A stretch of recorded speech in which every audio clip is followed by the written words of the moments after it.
President Trump taking direct aim at our economy, it cannot be business as usual. To protect Ontario, to build a competitive, resilient, and self-sufficient economy, we need to unlock every cent of economic growth we can.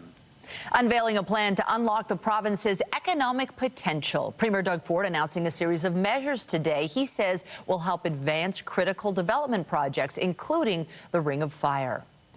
Good afternoon. Premier Ford was at the Toronto Stock Exchange this morning to announce the series of measures in an effort to cut red tape and streamline approvals. The Premier says the legislation is crucial to allow the province to be a strong and self-reliant economic engine in the face of U.S. tariffs. CTV's Queen's Park Bureau Chief Siobhan Morris was at the announcement this morning and joins us now with more details. Siobhan.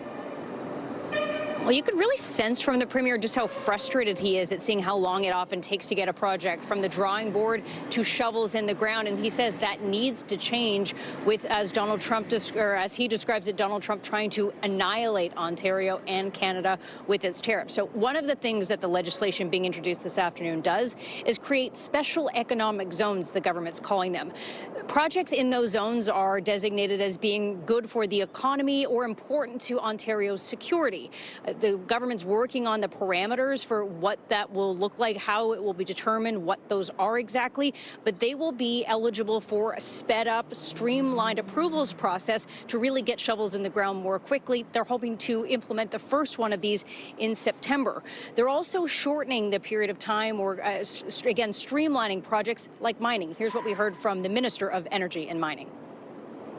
Under the existing system, a project proponent in the Ring of Fire or anywhere in Ontario has to pursue multiple permits, multiple ministries with unlimited number of days on the public service and government to make a decision.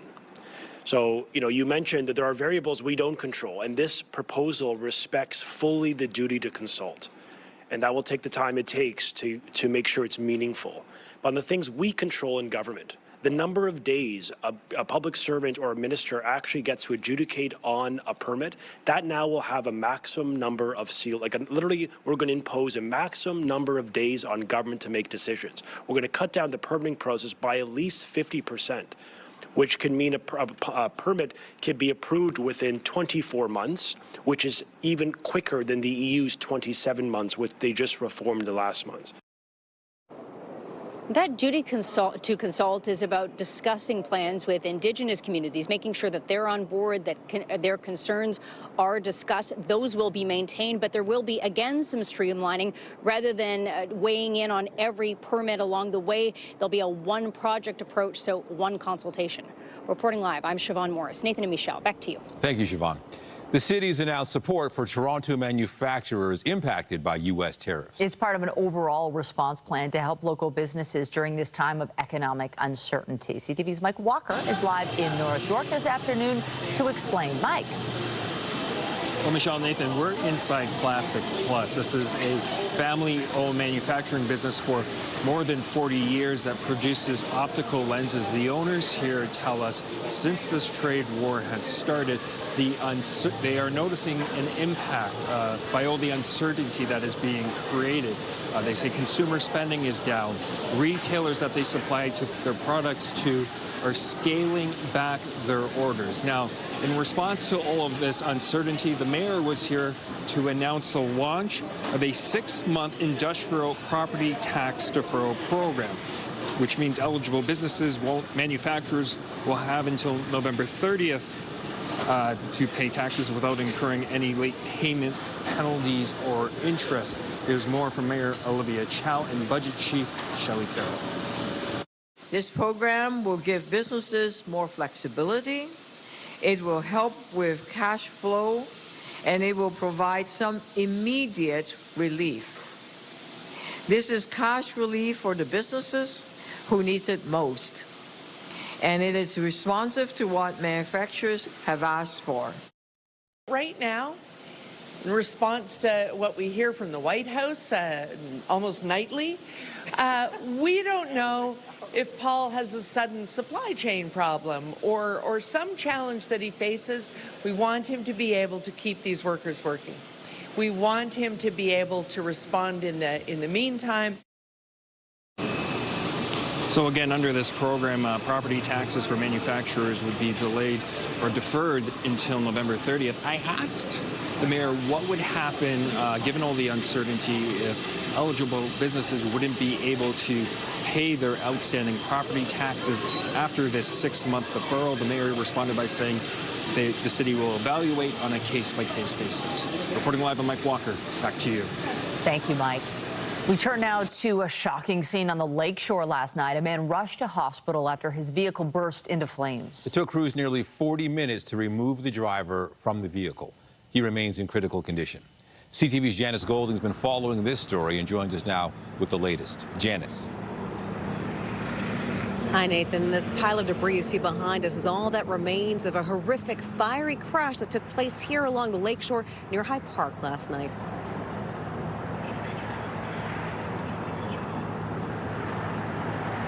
That a Hyundai Veloster was traveling at a high rate of speed eastbound on Lakeshore Boulevard West of Colborne Lodge Road.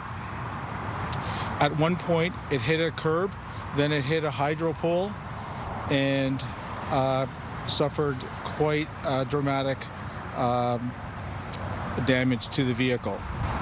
Their initial fire attack was to put out the fire. Then we got into a very extensive extrication effort. There's a concrete pole on top of the car with the driver trapped underneath. We had 2 heavy rescue squads and 5 other support vehicles here. It took approximately 40 minutes to get the driver out. Now, police say a 24-year-old man is fighting for his life in hospital after he crashed his hatchback into a hydro pole at a high rate of speed. Police say they were called to the area of Lakeshore Boulevard West and Colborne Lodge Drive at around 10 to 9 p.m. for reports of a crash. They say when they arrived, the vehicle was already fully engulfed. Officers say a number of citizens had tried to extract the driver from the vehicle with no success while waiting for emergency responders, and then the vehicle erupted in flames about a minute or 2 later. Fire crews moved in quickly and got the fire under control pretty shortly. However, getting the driver out of the car proved much more difficult. In fact, Chief Wallace told reporters on the scene that this was the worst, one of the worst crashes he's ever seen in his 37 years on the job. Of course, the driver was taken to hospital with life-threatening injuries. Reporting live, I'm Janice Golding. Now back to Michelle and Nathan. Thank you, Janice. Federal party leaders faced off in the French language debate in Montreal last night. Deciding Quebec's priorities isn't your jurisdiction. I don't go to your house and tell you how to paint your wall, do I? I know how to negotiate. And I agree with Mr. Singh. We need to start by saying what's never going to be on the table. I'm going to put Canada first. I will never compromise Canada's interests. You would make Canada more like the United States. You would Americanize our healthcare system. That's not true. The leaders of the Liberals, Conservatives, NDP, and Bloc Québécois all made their cases to voters with a focus on shoring up support in Quebec. Absent from the stage was Green co-leader Jonathan Pedneau after the debate commission said his party no longer qualified. After the debate, the leaders took questions in both French and English. In this circumstance that we're in, given the scale of the crisis and what needs to be done, I would say a relentless focus on growing the economy to work for all Canadians. We are the only party that's willing to protect freedom of the press, of all the media, and we will also repeal C-11, the censorship law. If you want someone who's going to stand up and fight back against those cuts, hold the Liberals to account. You need to send New Democrats to Ottawa like you did before, and we were able to deliver dental care and pharmacare. Send more New Democrats again to Ottawa, and we will fight back against these cuts. The denial of the reality of climate change since the beginning of this campaign and the change of heart of Mr. Carney, who decided to be more conservative than Mr. Poilievre, is very harmful for environment. The federal leaders will meet once again tonight for the English debate. And joining us live from Montreal this hour is CTV's Judy Trin. Judy, are you there? Yeah, Hi you there. are, Judy. I hey. am there. How are you? Yeah, well, I'm great. So that was debate 1 of 2. And last night was really the first chance to see these leaders, this batch of leaders debate face to face. What are the big takeaways from your perspective? Well, there was no knockout punch yesterday, but there were a lot of jibes, right? So what we can tell you is that the two front runners will probably take the brunt of the attacks tonight. Specifically, Mark Carney, who is in the lead, will be the target of all the leaders. What I can also say is that from the French debate, we are getting a sense of what the strategy will be for the English debates. I can tell you that, that Mark Carney was asked by Pierre Poilievre, that you were he pointed out that you were Trudeau's economic advisor, trying to hold him account for the past decade in which there are economic challenges being faced by Canadians, that is also on Mark Carney. Pierre Poilievre had a different challenge yesterday. In Quebec, he is perceived as like Trump. For example, last weekend, there was when he appeared on the very popular show Tout le Monde, he was asked a question, are you a mini Trump, a medium Trump, or a big Trump? So he was actually more muted. Mr. Poilievre took a more diplomatic stance. He was more statesmanlike, and his attacks were probably not as sharp as they could be. I expect that to change tonight, specifically in regards to how he goes after Mr. Carney related to his past job as chairman of the board of Brookfield Assets. We are already hearing the Conservatives point out the fact that yesterday Mr. Carney dropped the fact that when he was asked a question about the future clean energy, he mentioned nuclear energy, specifically Westinghouse, a company that Brookfield Assets purchased under his watch. So it shows, according to the Conservatives, that Mark Carney still has these conflicts of interest, and is he the right person to lead Canada? And leading into the French language debate, much was said about the front runner, Mark Carney, I mean, at least in the polls at this stage, about his French. Do you think that his French not being his first language factored in to what we saw last night? I think from what I've spoken to many Quebecers, and the French to them, Carney has already, said that he believes his French is at a 6. Some Quebecers say he's probably closer to a 5. But their primary issue right now is trade. In recent days, Donald Trump has said that he is going to put additional tariffs on semiconductors as well as the pharmaceutical industry. Right? This is also having previously said that he didn't like Quebec's Bill 96, which is the Official Languages Act, which makes French the primary language of business here in this province. Donald Trump has said that that is a trade barrier and that he wants that changed. So for them, it's the trade issue, not necessarily Mark Carney's ability to speak fluent French. They wanted to see and assess which leader could best take on Trump. As for Pierre Poilievre, he was trying to say, you know what, no one can control Trump. All we can do is fix what the Liberals did for the past 10 years and ensure that Canada is stronger for the years afterwards. CTV's Judy Trin, live from Montreal. Appreciate the recap. Thank you. Pleasure. And ahead of tonight's debate, the latest polling from Nanos Research shows the race is tightening. The Liberals' lead over the Conservatives is now less than 5%. The Liberals are down more than a point to 43.5% support in this latest poll, while the Conservatives are up a point to 38.8%. The NDP sitting at 8.7%. The margin of error for the survey is about plus or minus 2.7 percentage points 19 times out of 20. So, the reality is that it could realistically be like 41, 41, 42, 42 between the two parties. So it is tight when it comes to the ballot numbers. But, the thing is, the reality is we're still in a two-party race. And when it comes to preferred prime minister, the latest poll shows Carney dropping more than 2 points to 47.4%. Conservative leader Pierre Poilievre is down slightly to just under 34%. NDP leader Jagmeet Singh is up just a bit to 4.7%. Well, the NHL playoffs are right around the corner, and this time around there will be several Canadian teams vying for the cup.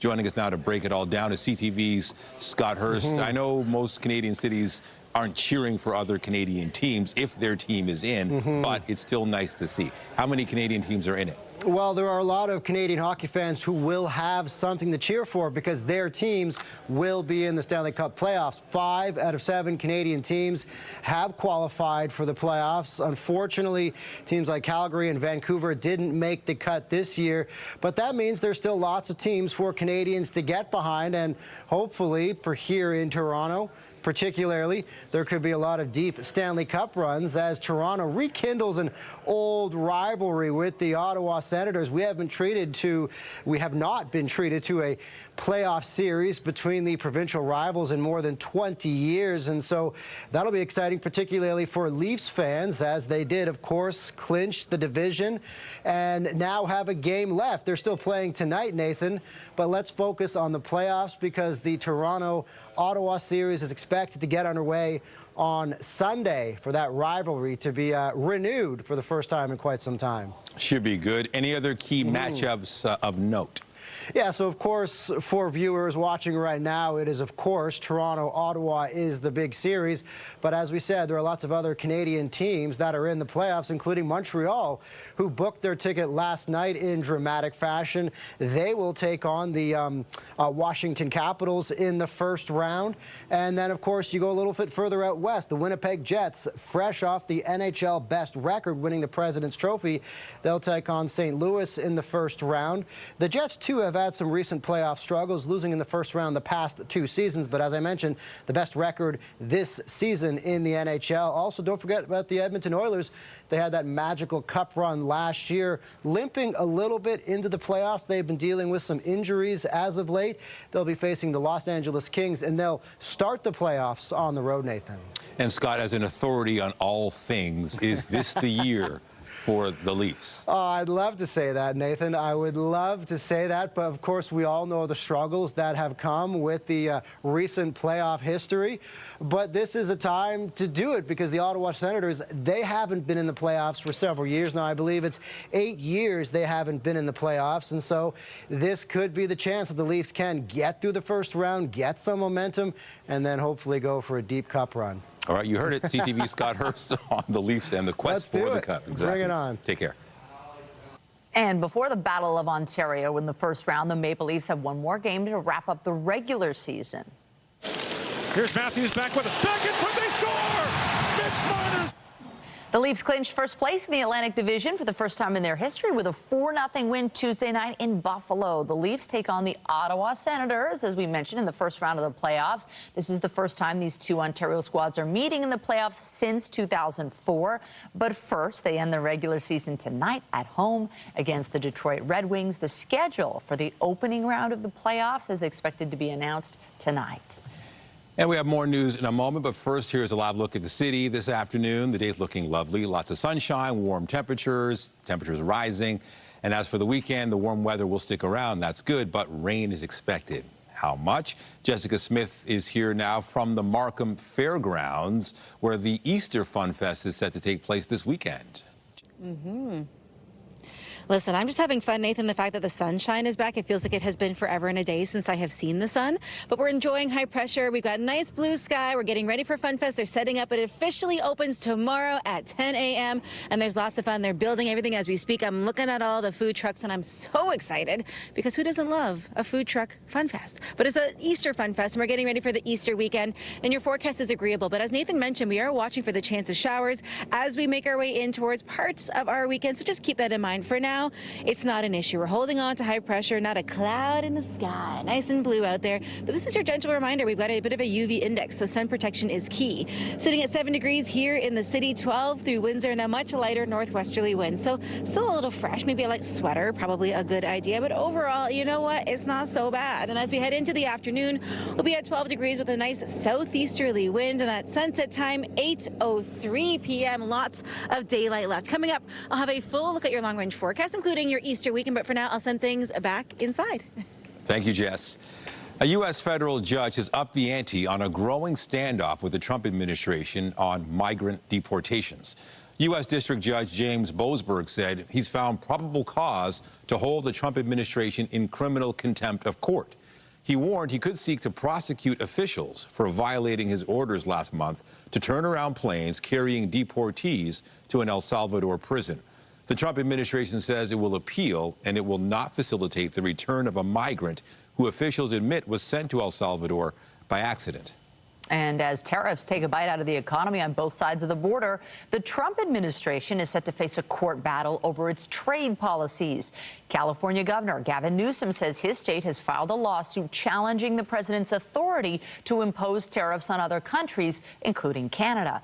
It argues Trump overstepped the powers granted to him by Congress and unreasonably declared a state of emergency to justify the measures. A White House spokesperson rejected the lawsuit's claims. And it's been a mixed day so far for U.S. stocks after the chair of the U.S. Federal Reserve issued a stark warning about the outsized impact President Trump's tariffs are having on the American economy. Tariffs are highly likely to generate at least a temporary rise in inflation. The inflationary effects could also be more persistent. Fed Chair Jerome Powell said yesterday he's waiting for more data on the economy's direction before changing interest rates. He also said market volatility in response to Trump's tariffs was a logical reaction to dramatic policy shifts and not a sign of stress that warranted a Fed response. The president this morning slammed the decision not to cut interest rates. The president wrote in an online post that Powell was, quote, always too late and wrong, and he couldn't wait for the Fed chair's termination. Democrats said the central bank's independence had to be respected. Jerome Powell's term isn't set to end until next year, and he said that any attempt to remove him would not be permitted under law. Pope Francis made a surprise visit to a Roman prison today in what's become a Holy Week tradition for him. There was a burst of applause as the Pope arrived. The 88-year-old is still recovering from double pneumonia that left him in hospital for weeks. He said he regretted he couldn't take part in his annual custom of washing inmates' feet, but he still led a Holy Thursday prayer. A washing of the feet ceremony also took place in Jerusalem as Orthodox Christians mark the start of Easter holidays.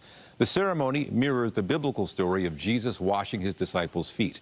This marks a rare year where Easter falls on the same date for Orthodox and Catholic Christians.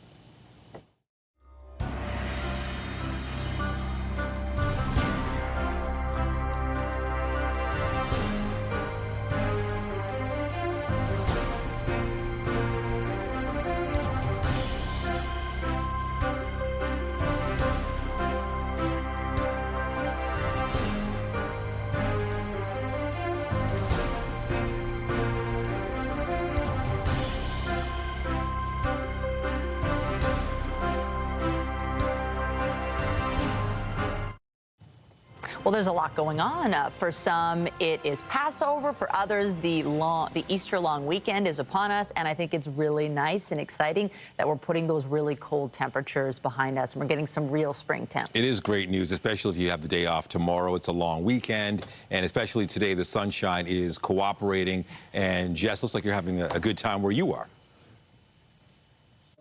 Listen, we are at Easterfest, the beginning of Easterfest. It officially opens tomorrow. They're getting ready. We've got all the Easter eggs ready for the hunt taking place.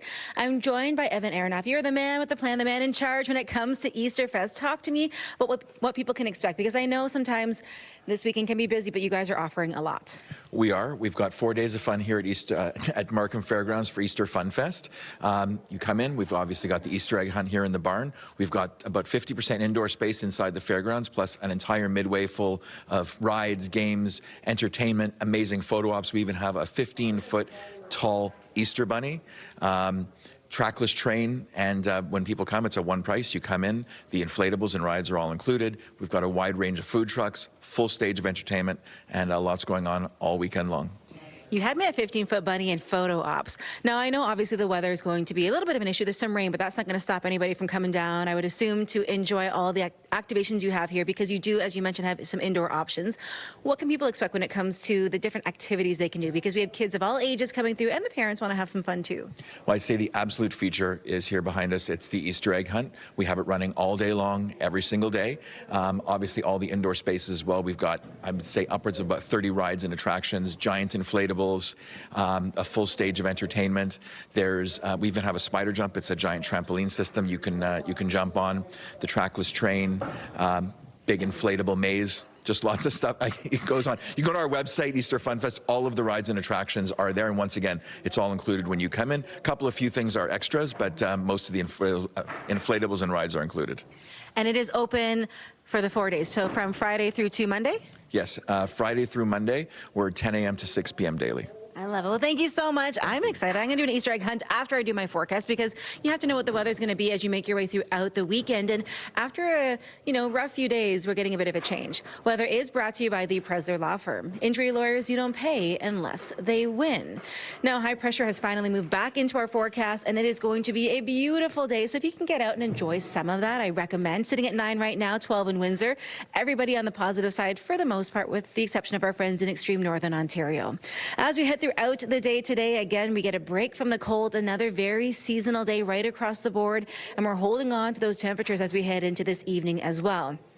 After a cold night last night, we're right on par for where we should be, sitting at 4 degrees, but we are watching for a system set to roll in late tonight and early into the day tomorrow. But again, I promise it will not rain on your Easter parade. Now, as we make our way through the next couple of days, we are keeping an eye on that system sitting just west of us, set to roll through early in the day tomorrow. But again, not a wash of a day in the bulk of that system sitting in northern Ontario. And as they mentioned, they have indoor options here at Easter Funfest, so you can still come on down and have some fun. Typing everything out again today, high pressure, the dominant system, keeping it nice and clear as we make our way throughout your Thursday. Now, heading into the evening, we see a little cloud cover push in.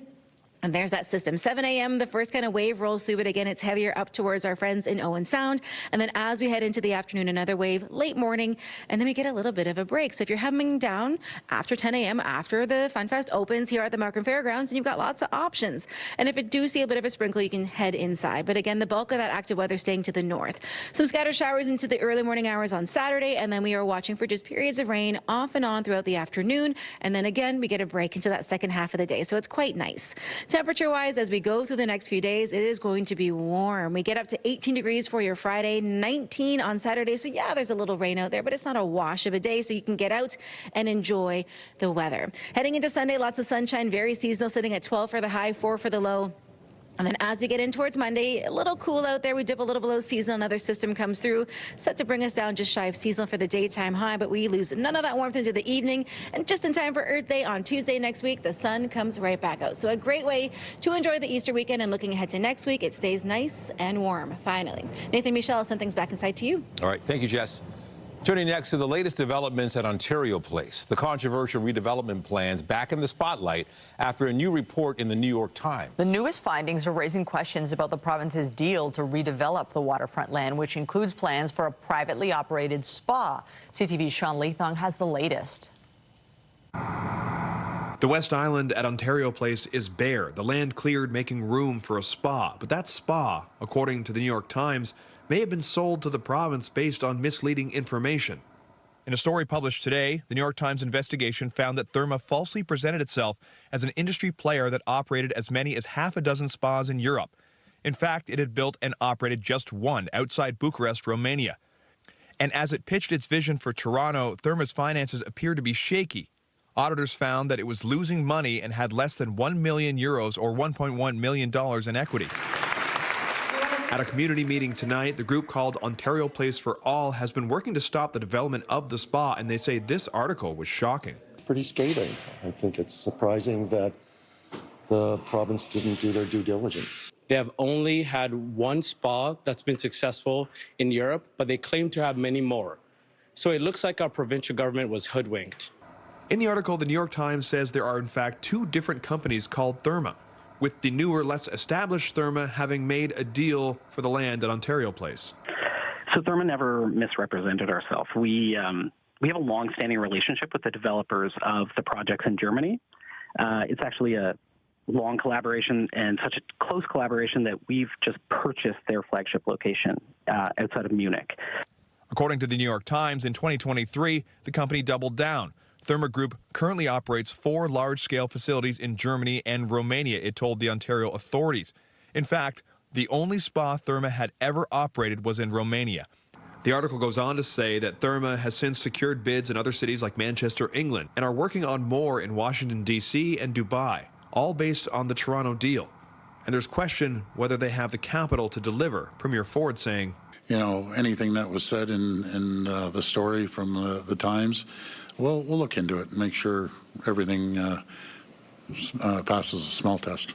The government looks like an absolute fool. They look like fools. NDP MPP Chris Glover says this is an embarrassment for the Ford government. And yet they signed a contract with them to give them a $2.2 billion taxpayer subsidy and a 95-year lease on public parkland. Like, this project has to be canceled. Something this group is hoping the Premier will consider. Premier Ford has been known to change course when faced with public pressure. The question for the people attending this meeting is if this information will be enough for him to do so. Sean Leathong, CTV News. Proceedings are now underway in the charter challenge against the Ford government's move to scrap some bike lanes in the city. A group of cyclists filed the case after the Ford government said it would remove protected lanes on Yonge, Bloor and University and return them to a lane of vehicle traffic. In court yesterday, lawyers for the cycling advocates argued doing so would violate the constitutional right to life and wouldn't reduce congestion.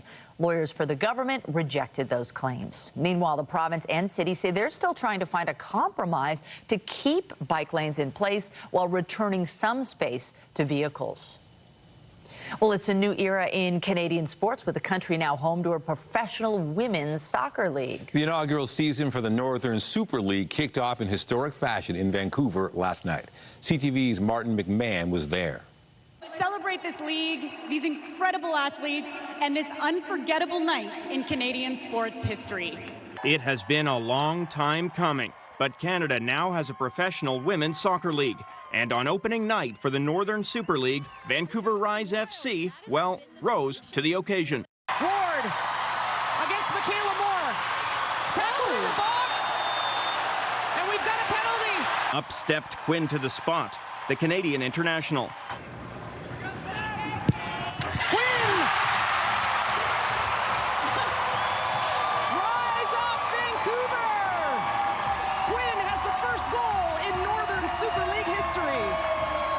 And while the visiting Calgary Wild had some half chances, it was ultimately Vancouver's night as the Rise claimed a 1-0 victory. It was super duper fun. It felt like watching history, kind of. It was really incredible. So amazing to bring my daughters to this. And I like that the girls finally have a team in Canada. The atmosphere, everyone was like really, I think, happy and excited for the game.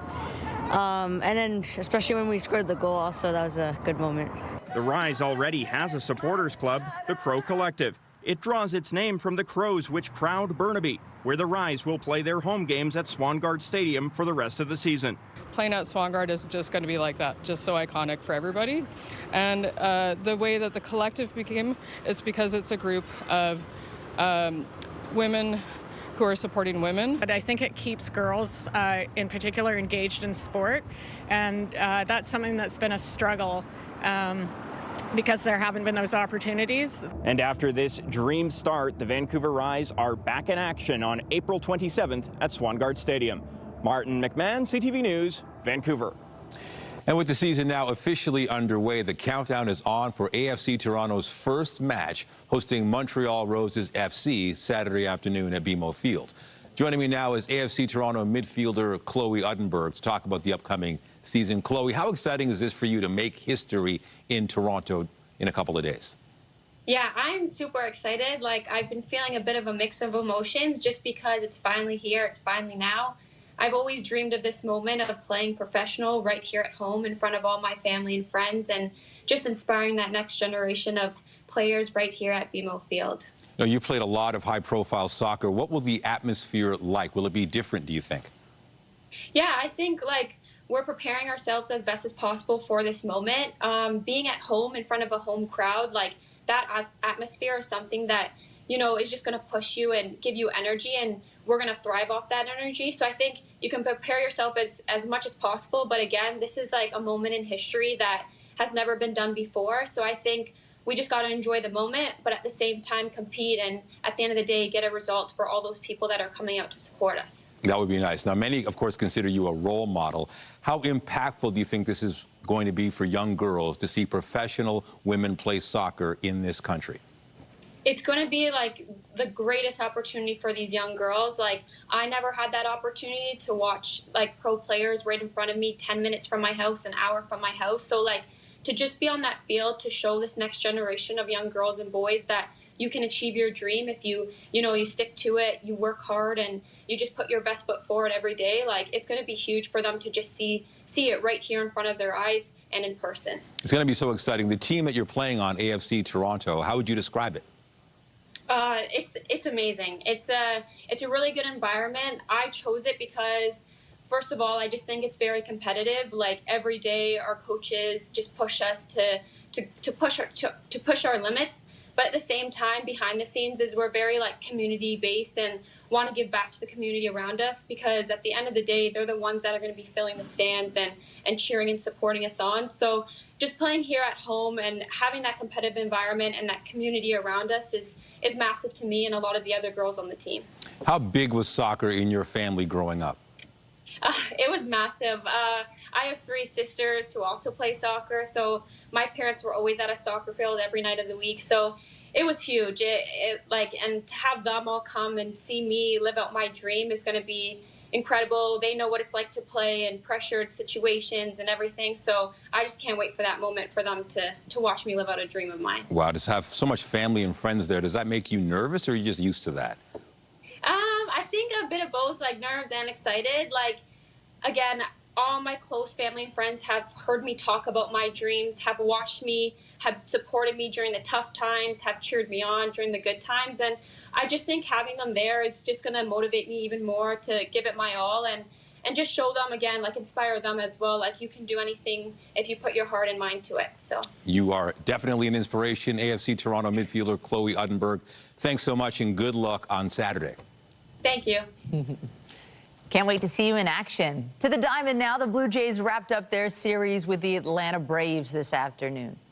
Guerrero high and deep to left field, and there it is. That was yesterday afternoon. Vladimir Guerrero Jr. hit his first homer of the season in the 6th inning, giving Toronto a 2-0 lead. They would end up winning the game 3-1. The Jays are off before beginning a series with the Seattle Mariners tomorrow. Coming up, celebrating the best of the television industry, the host of the next Emmy Awards has been named, and that's him. Details after the break.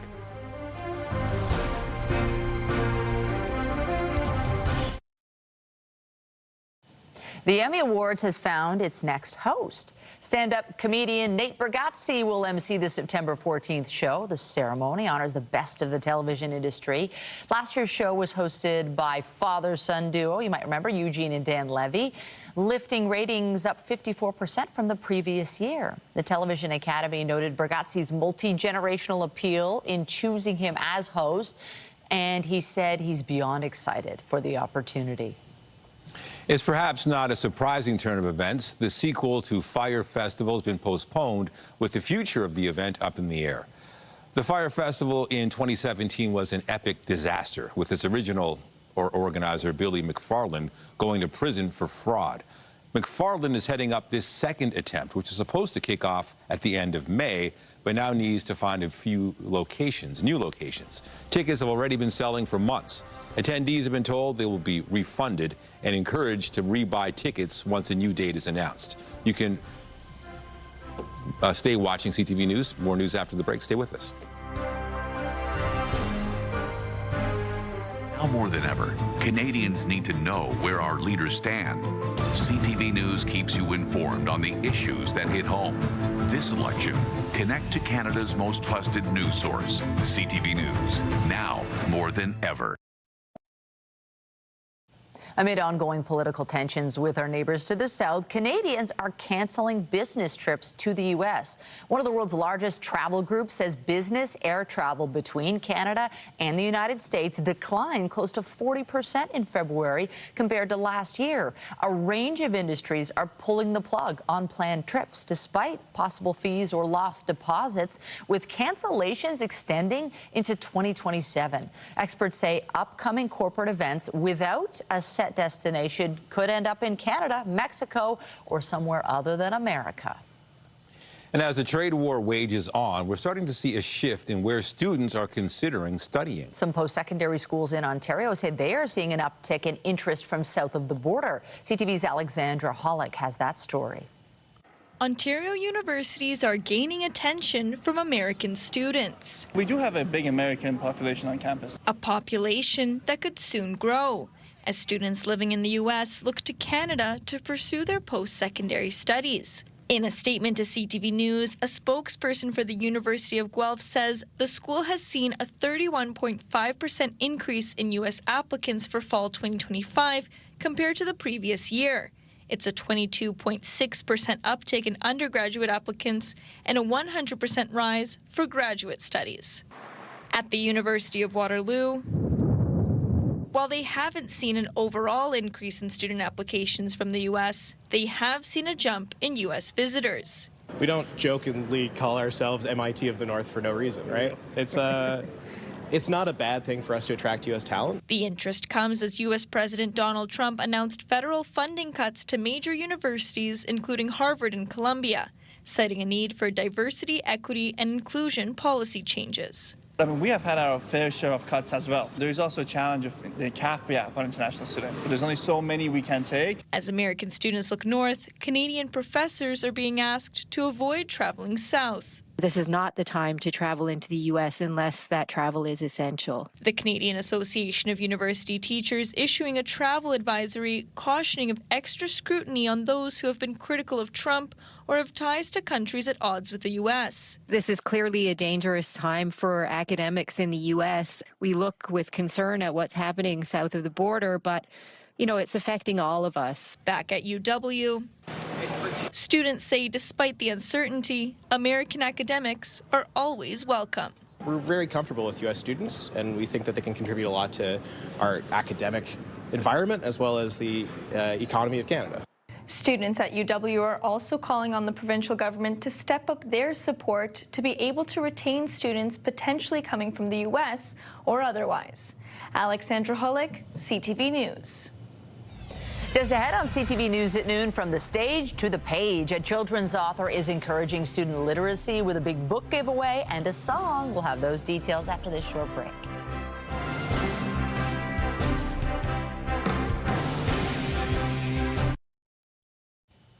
One of the hottest children's book authors on the planet right now has gifted thousands of his books to children here in Toronto. And as CTV's Andrea Case reports, Dave Pilkey supporting children's literacy with a book and a song. Handing out free books to grade 3 students who are inspired to read.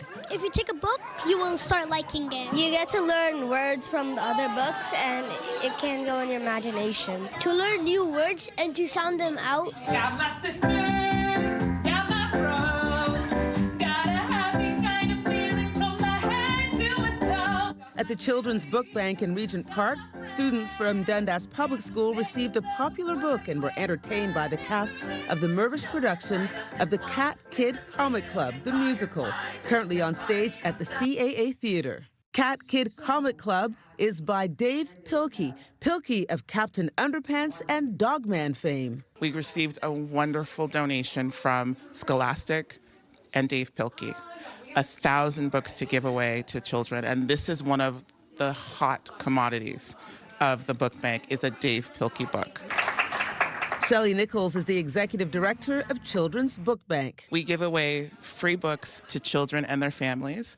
We offer programming to families and children. I got the best book in the world. I like reading about all the books, and in TV, if they're showing something, I want to get and read that. I'm so exciting the books. Pilkey also generously donated another 1,000 copies to Toronto community housing residents. Taking in the performance, Mayor Olivia Chow, who then reminisced about her early love of reading as a child in Hong Kong. I remember reading, and I couldn't put the book down, and I would go to bed with a blanket over my head, with a flashlight, and reading with a blanket, reading the book. And I read a lot of romantic stories that my mom had and kung fu fighting. 700 people will get to take in the musical for free. Pilkey has also donated the tickets to kids so they can see the show next Monday. From the stage to the page, a creative idea to stir the imagination. Andrea Case, CTV News. Oh, wonderful. Well, just gorgeous weather this afternoon. A bright, sunny day. Jess, there's a lot going on this weekend at the Markham Fairgrounds, and hopefully the weather, cooperates. The weather it'll be fine, and they have indoor options too. So if it does start to rain a little bit when you're down here checking out Easter Funfest, you've got options, or wherever you're going this weekend.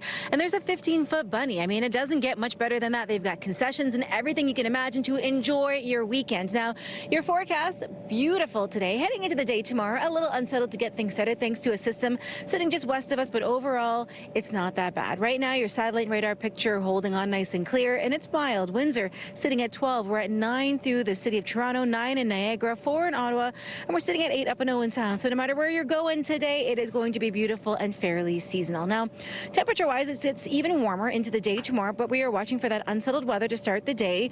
Late morning, though, we do get a break. So if you're coming down to the Funfest or you're heading out for your Easter long weekend, it won't be all that bad. Just give yourself some time on the roads. As we make our way in towards your Friday evening, we lose none of that warmth. Sitting at 16 degrees, and into your Saturday, even warmer still. And by Sunday, the sunshine comes back out just in time to wrap up the weekend. Hopefully this helps you planning and to send things back inside. Thank you, Jess. And that is CTV News at noon. Remember, you can get Toronto's breaking news all day long on CP24 and at ctvnewstoronto.ca. For Jessica Smith and the whole team here, have a pleasant afternoon. I'm Michelle Dubé. And I'm Nathan Downer. Be sure to join us later for CTV News at 5 and 6.